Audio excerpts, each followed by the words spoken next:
மேஷம் சார். காதலிச்சா மேசராசிக்காரங்க சிம்மராசிக்காரங்களை காதலிக்கணும், இல்லைன்னா துளாராசியை காதலிக்கணும், இல்லைன்னா கும்பராசியை காதலிக்கணும். உண்மையிலேயே அவ்வளோ ஒரு சந்தோஷமான ஒரு காதலா இருக்கும். இவங்களை காதலிக்கவே கூடாத ராசின்னு வச்சுங்களேன். இந்த மேசராசியா இருந்துச்சுன்னா கன்னிராசி விருச்சிக ராசி காதலிக்கவே இடாதீங்க.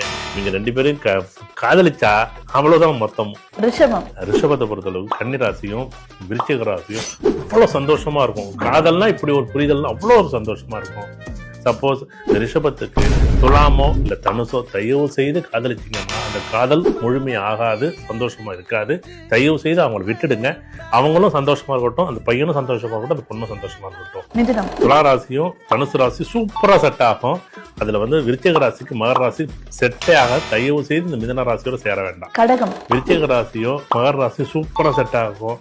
தனுசு ராசியும் கும்ப ராசியும் தயவு செய்து சேர்ந்துடவே கூடாது, அந்த பக்கமே போக கூடாது.